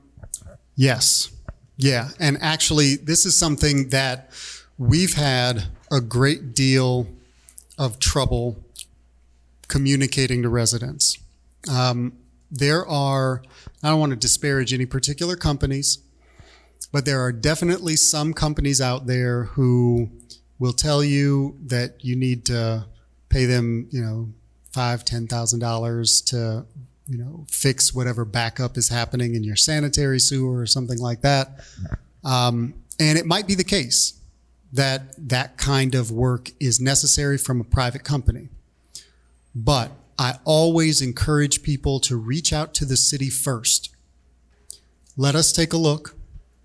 We do offer that service right now. I believe that basic service is about $100, which is severely underpriced, and we're looking at changing that. We're not going to raise it like exorbitantly or anything like that, but just to help cover some of those costs. Because again, I don't know if anybody is paying attention to some of the discussion that we've been having with council. We've got 2 enterprise funds, or business-like activities. That's, and those are our refuse and recycling and our sewer. Those are the operations of the city that we expect the fees that we're bringing in to pay for the services that we're providing. And so those are our enterprise funds. Those are our business-like activities. And so we want to make sure that when we are offering a service like snaking, your sanitary line from, your house to the street, that we are pricing that appropriately so that it can at least break even. In all likelihood, that's not going to break even, but we're going to increase it just a little bit in order to defray some of those costs. But yes, we do offer that. It is relatively inexpensive, extremely relatively inexpensive relative to other services. And having the city come out to provide that service and maybe throw a camera through to see, where a blockage might be or what the issue might be, can save you potentially thousands of dollars if you just went to a private company first. It might not prevent it because the issue might be larger than the city can handle, and you might have to go with a private company, but it's always a good idea to reach out to the city first and schedule somebody to come out to take a look. Department is that? I tried calling, I don't know which department, whether it was So we have, whether it was Public Works or somebody. I didn't get a call back, but that's. well, you not getting a call back is not optimal. So that's something that is a constant thing that we are continually trying to improve. But I can point you in the right direction to get to those sewer services. Let's see. So it is in the Department of Public Works. We've got a division for the sewer utility. It used to be water and sewer, but since we turned over our water system back to the city of Cleveland, now we've just got the sewer utility. So if you go to our website, you can take a look at, let's see, the sewer utility page. And our sewer supervisor is Jeff Jackson. And his email and phone number are on the website as well. And we do provide those services, and people will come out to the house maybe scope the line, snake the line. You want to make sure that you have a clean out. Hopefully you can find your clean out. Some of our houses are pretty old, so some of that stuff might be difficult to find. But yes, yeah. I was concerned that they were just, struggling, understaffed, doing so many other bigger projects, that was one that is not on the radar. Well, no, that service still exists, but I will tell you, our sewer utility people are doing a lot, and they're doing phenomenal work. They really are. Obviously, we've got the partial consent decree with the EPA and the Department of Justice, so we've had a lot on our plates in terms of sewer repair and construction to try to fix some of the things that have been identified in our sewer system, in our local sewer system. We were able to, well, cross your fingers that we are continuing to be able to work with the EPA and the DOJ to do this partial consent decree where we are inspecting and investigating the issue while also fixing things as we find them. We've spent a lot of, like ARPA dollars, for instance. We could have spent more. We should have spent more. But we spent a lot of ARPA dollars on some of these repairs in order to reduce the need for sewer rate increases. I was advocating for probably about 10 more million from ARPA to go into the sewer system. Council made a different choice. And I'm not just talking about this council, I'm talking about years of councils have made a different choice on that. But all of that work is being done, but the additional sort of service is also being done. And it can be very confusing because some of these lines were put in place, many years ago, and in a way that isn't necessarily conforming to our expectations, like where the lines go when they hit the tree lawn, those sorts of things. So it can be difficult. And it can be difficult sometimes for people to recognize where their responsibility starts and where the city's responsibility starts in terms of repairs for certain things. But that's all stuff that we're still doing. We're still providing that service. And I do encourage people to use it because it can be really, really helpful in an otherwise very costly situation.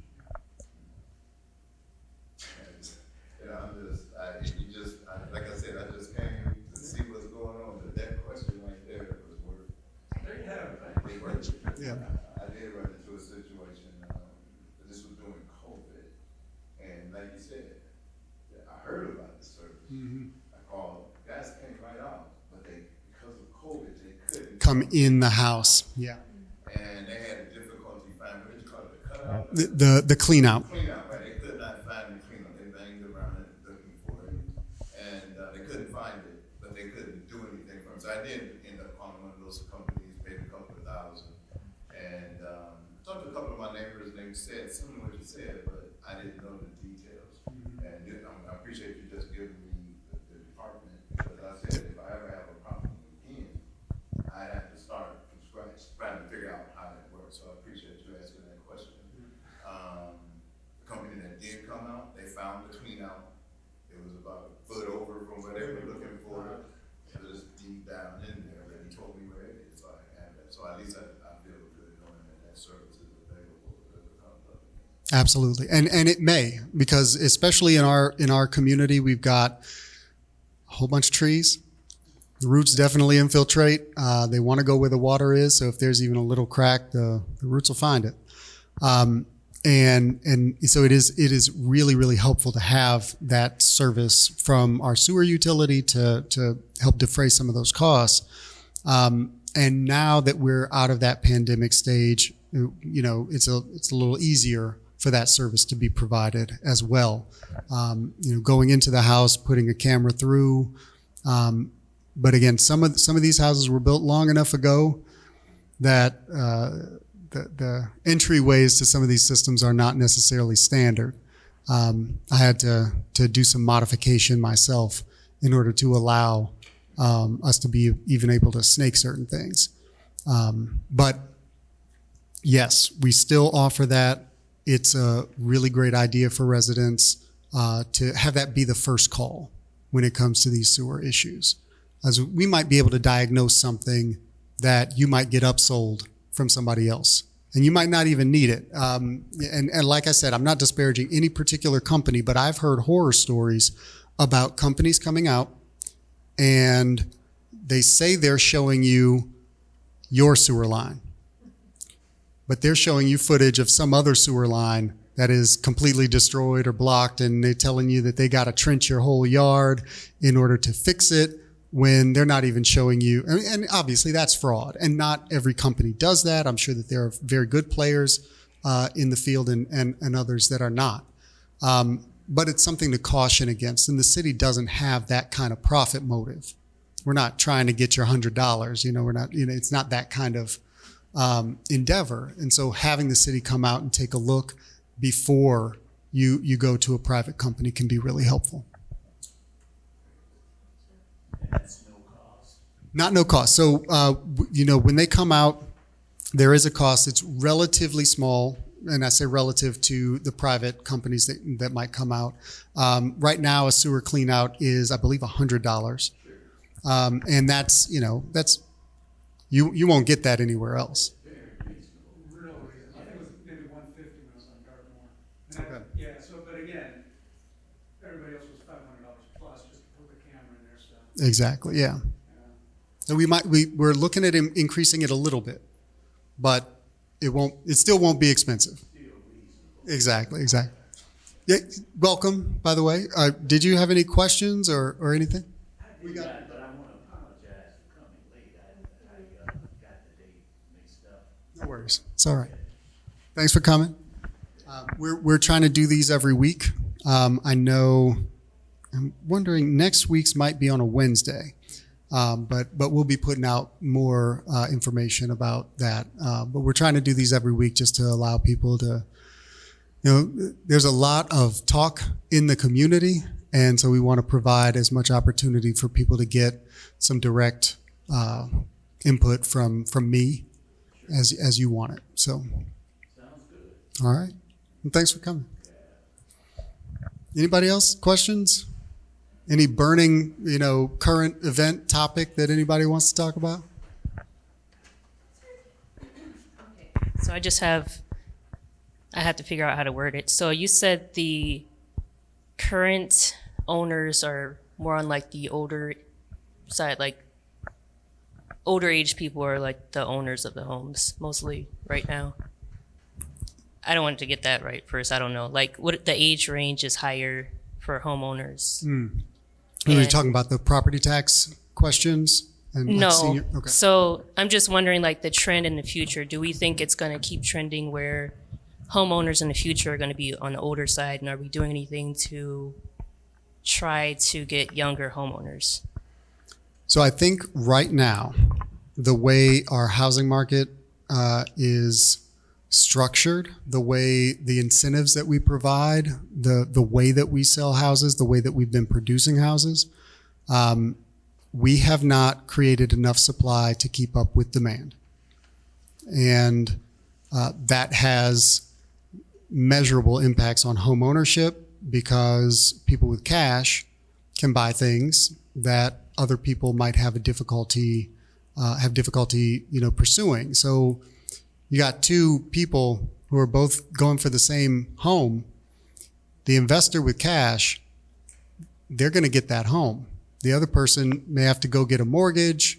The seller, they're interested in that cash offer. That's a real thing. So we do have more and more investor purchased properties. It's not the majority, but it's more and more as a proportion. When it comes to the age of homeowners, younger people typically have less wealth. And that makes sense, less time to accumulate it. Obviously, there are other reasons why some people have less wealth than other people. We've got racial disparities. We've got, other ethnic disparities when it comes to the accumulation of wealth in locally, but generally in America.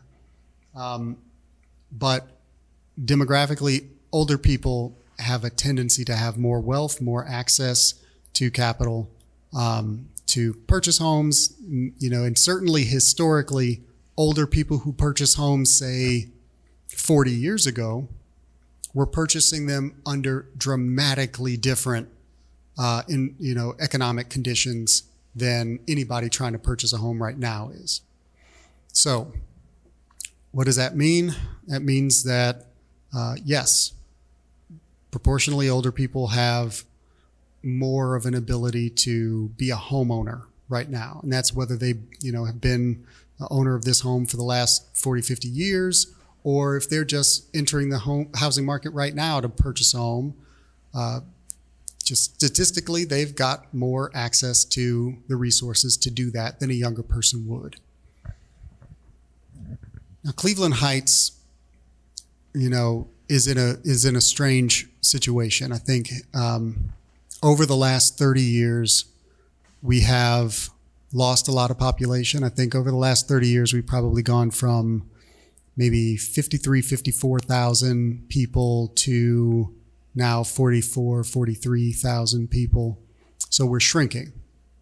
The proportion of people who are, let's say, 55 and older, 65 and older, has also increased. So, and the median age has increased a little bit as well as a result of that. So we are a shrinking city. That is something just that we've been experiencing. We are a shrinking city and we are an aging city. This is just a statement of the conditions. It's not a value judgment. We can determine whether or not that is something that we want to encourage, that we're fine with, or that we want to change through some mechanism. I'm not sure what that mechanism is exactly. I know a while back there was a councilwoman, I think she proposed a program that if you moved to Cleveland Heights and bought a house, that Cleveland Heights, after some period of time of you paying a mortgage, would pay a certain amount on your student loans. I was on council at the time.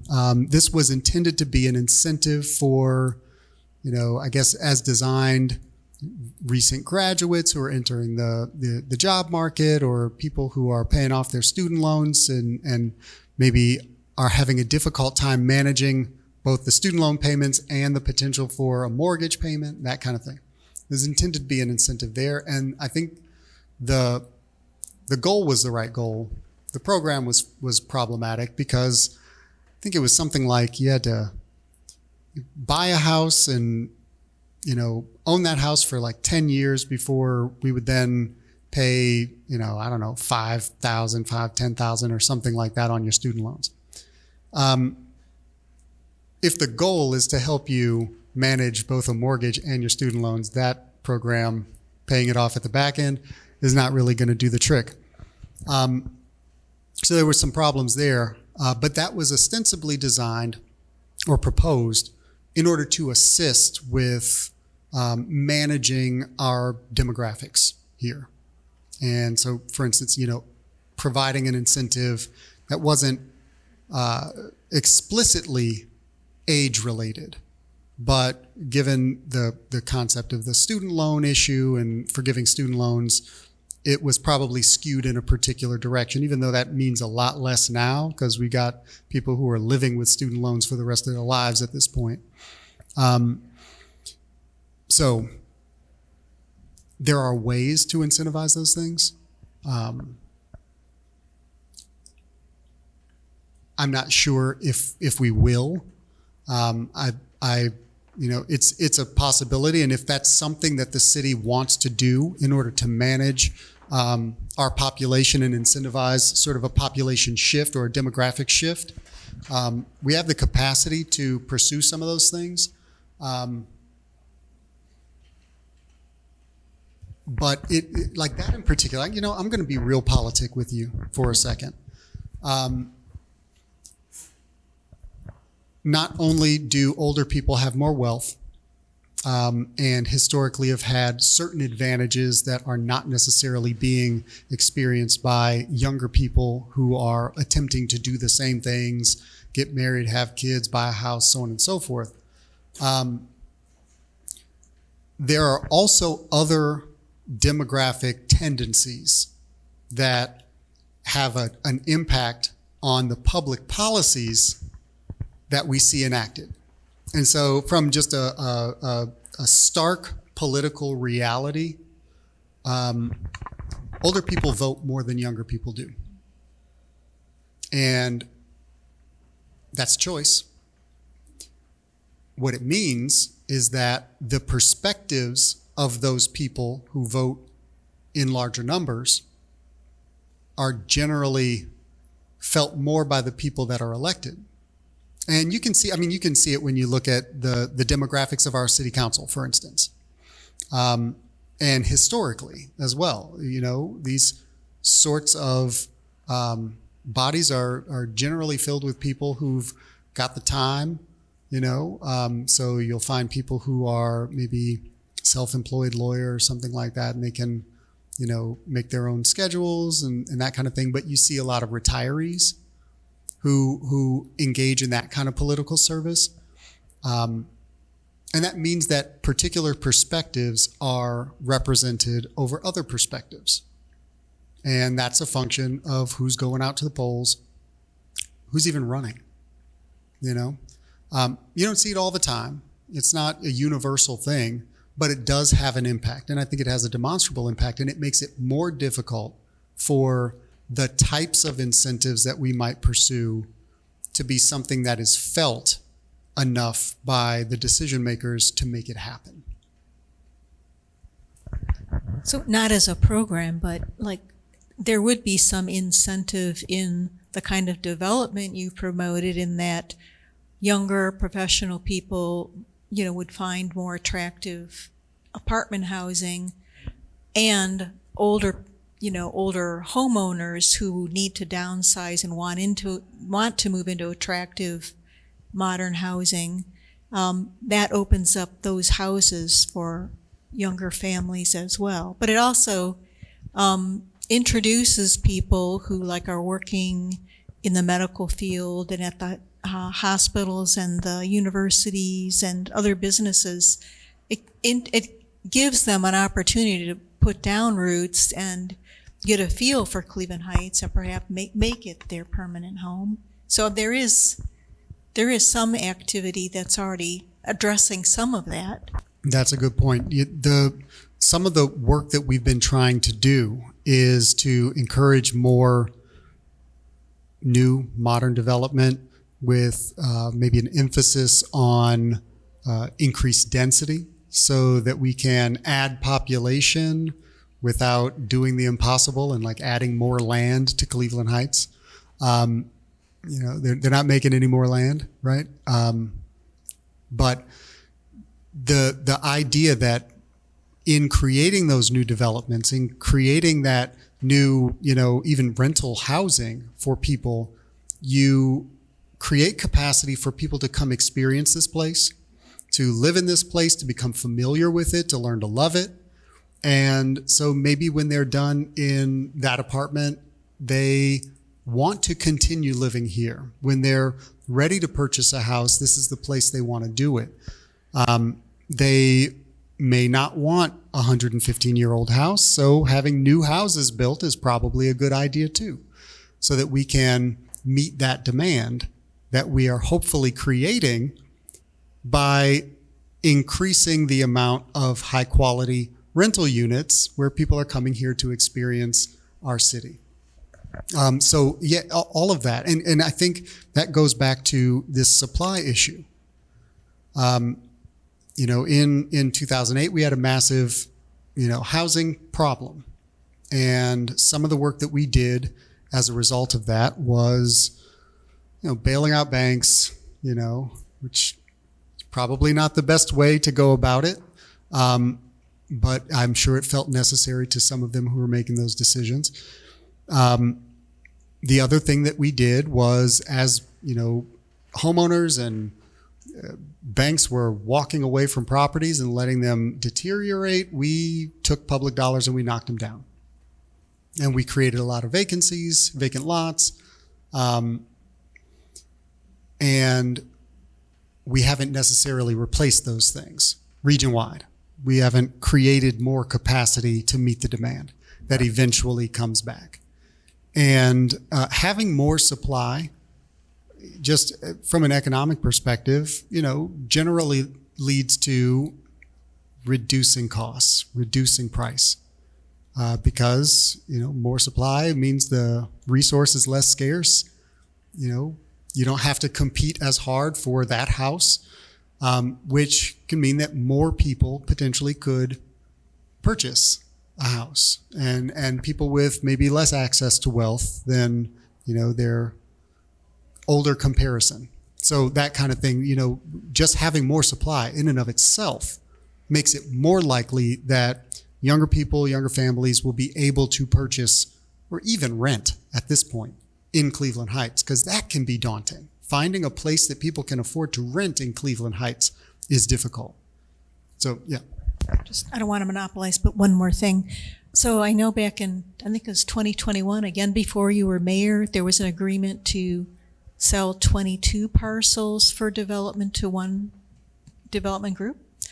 And apparently they weren't able to produce or to create the structures. Is there one particular reason they were unable to do this?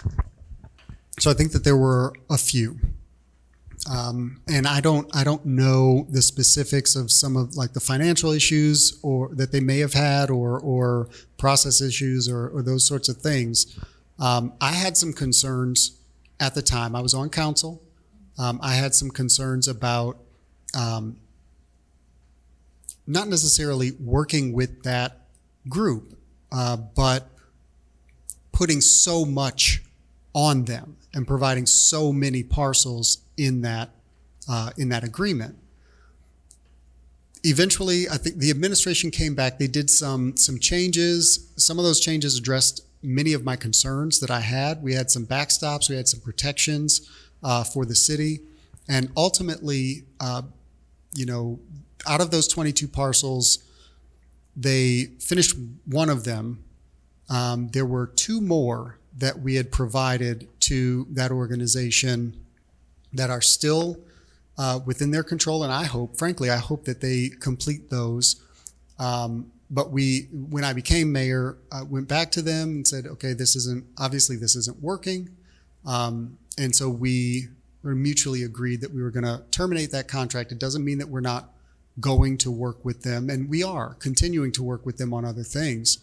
I believe we're working with them to renovate more housing. But this was their first entry into new housing construction.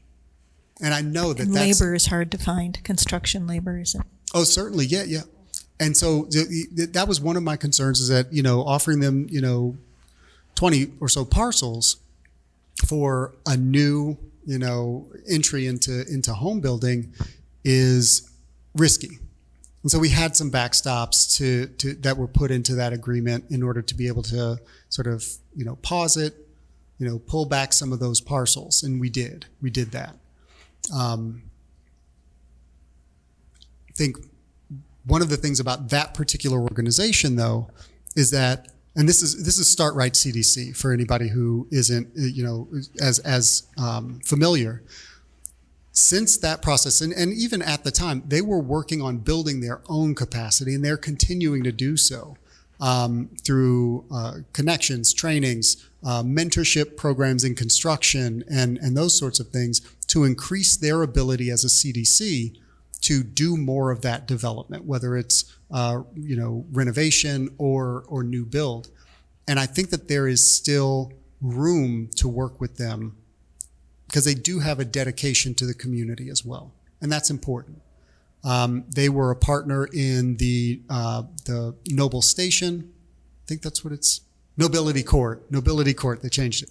A partner in that. They're the CDC, the local CDC partner in that affordable housing project. which I think also has helped to build their capacity in terms of their experience in this kind of work. And I'm looking forward to seeing what they do next. And I've been impressed with their dedication to improving their own knowledge base and ability to do that work. So I don't want to give anybody the impression that they're bad or something like that. I think at that time that agreement just wasn't right sized, and I think that this goes back to the potential for politics having an impact that is not necessarily the greatest thing. And I'm not just talking about like partisan politics or anything like that. I'm talking about the politics of social connection in what feels all too often like a smaller town than we actually are.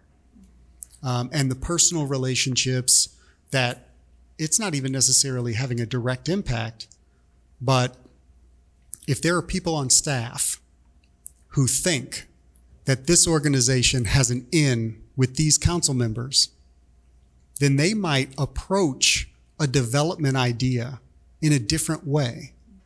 And it's not even necessarily that there's some inappropriate thumb on the scale, but it can still have an impact. And I think in that particular case, I think the administration brought council 2 out of 3 respondents, to our request for proposals. And I had a major problem with that because one of the respondents that they did not bring to council was an organization called Ozan, which is a construction organization, and they do great work. They are accomplished. They do big work. I mean, they're a quality organization. And Dominic Ozan, I think he lives next door in Shaker. Like, he's local and they know what they're doing when it comes to construction. And they were working with an architectural firm, the Bordens, who were doing some really innovative, bespoke, designer modular work that reduces cost in the production to allow for increased quality in the design, right? And so this was an interesting combination of companies that were coming together to provide what I think would have been a very innovative product in Cleveland Heights, and something that I would have been proud to sort of be the incubation place for that, the incubator for that. But what the administration brought to us was an agreement with StartRight, a local CDC, and an agreement with Future Heights, another local CDC, to, for the first time ever, start building houses. I think that's what I recall. I think those were the 2. No, and Amato, and because Future Heights actually wasn't. They weren't. They were doing the renovation, if I remember. Something happened like weird with Dominic. Like he didn't get picked, but then after the fact, maybe something happened with one of the other groups, and the city called him and asked him, like, "Will you come back and present to us again?" Because maybe we. Well, what happened there, to my recollection, was that when the administration told us that they were not moving Ozan and the Bordens forward, I had a major problem with that. And I, asked them, I mean, I wasn't, I don't think, unclear. Not that they had to, but I thought that it was completely inappropriate and disrespectful that they would, exclude Ozan from that discussion. And, to not even be able to present their proposal, I thought was incredibly short-sighted and disrespectful to Dominic Ozan. But aside from that, ultimately the council, this was not my preference, but it was clear that the council was not in favor of moving that proposal forward. And I think primarily it was because of people's aesthetic sensibilities. The project that they were working toward, again, would have been focused on the needs of the particular client that they would be working for, because it would be built to that person's spec. And the representations of the possibilities were very modern, very interesting, very, design focused. And I think that expansive design possibility was disconcerting for people who like a more traditional approach. And they couldn't see past the examples, past the renderings of the design. And it's fine. We all have our aesthetic sensibilities. I think that it probably would have been a really good idea to jump on that possibility, and I tried. But I did not win the day on that. I think we could have done some really remarkable stuff and been a model for some things, but in Cleveland Heights, sometimes we don't want to do that. And that's fine. The community decides what it wants to be. That's the lesson that I'm trying to learn, is that you can't force a community to be what it doesn't want to be. It's going to select what it wants to be, and that's one example of it. When the Bordens, have a proposal with Dominic Ozan and they're showing you, hey, this is some really innovative stuff we could do, but recognize that we're going to be doing this with the client in mind. So we'll make what they want us to make. When the council, who is elected by the people, when they say what their will is, it is representing the people that have elected them. And through that mechanism, through the mechanism of the people that they appoint to the Architectural Board of Review or Planning Commission or Board of Zoning Appeals, the people, as translated through their elected and appointed representatives and decision makers, get to determine the shape of the city that we live in. And that's, that's an example. And I can have my personal opinion. Everybody can. But that's the lesson. We choose the city we live in through all of those little decisions. Every time we decide that, 3 houses on a vacant lot is too risky or too, disruptive, we're making a choice about what city we want to live in. And we have to live with that. Was that one Hunger was still on council when that went up? Yes, that was when Mike Unger was on council. I believe at that point, the makeup of council included me, Jason Stein, Davita Russell, Mike Unger, Melody Hart, and there's got to be at least one more. I think, Mary Dunbar was still there. I think during that discussion, because I'm not exactly sure when but this was 2021. So yeah, I think Mary was still there. And trying to think, maybe Carol Rowe still on council? No, because in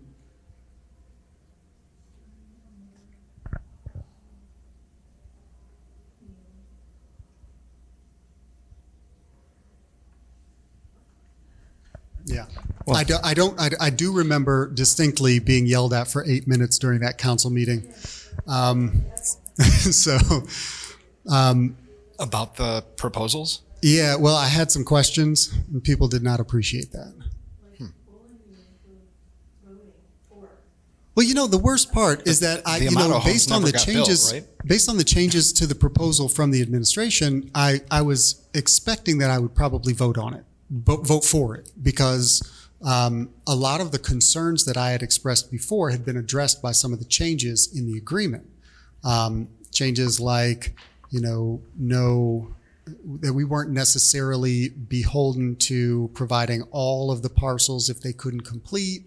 Other issues of how much money would the city be putting forward by right to assist in the sale of the property, those sorts of things I was concerned about. And they removed some of those things from the agreement. And so I was, planning to move forward with everybody else because I thought that, doing something is better than doing nothing in that moment. And I thought that we were protected through that agreement as the city.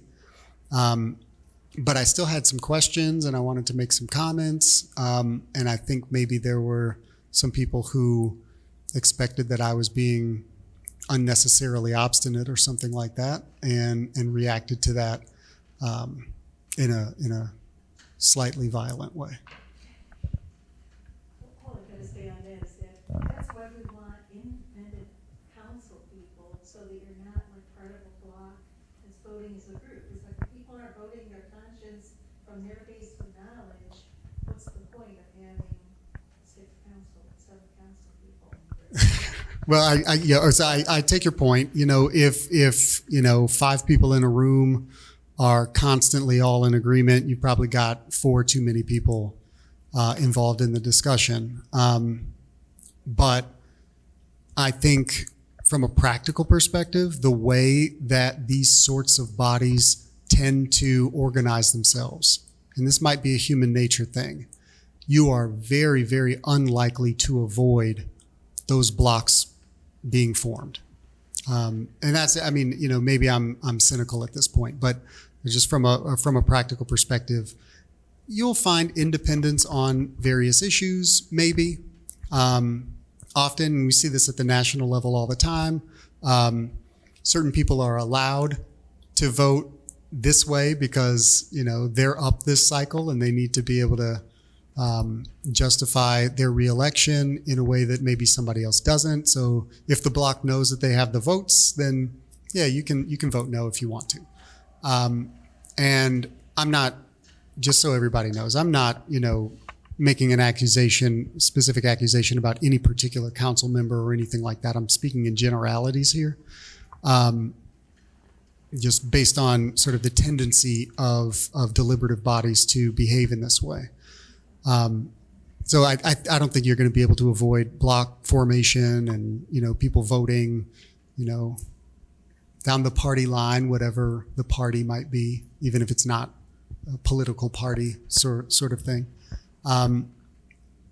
But, the key is that we all, no matter where we live or who our representation is, at what level of government, it is incumbent upon the people to pay attention as much as we can and hold all of our representation accountable for the decisions that they make. And to really, with a critical eye, not necessarily an oppositional eye, but with a critical eye, try to maintain our understanding of the why that they are voting and to hold them accountable for explaining their why as well. And I think with that, it is 8:30. I think I got to end this. Okay? Thank you all for coming.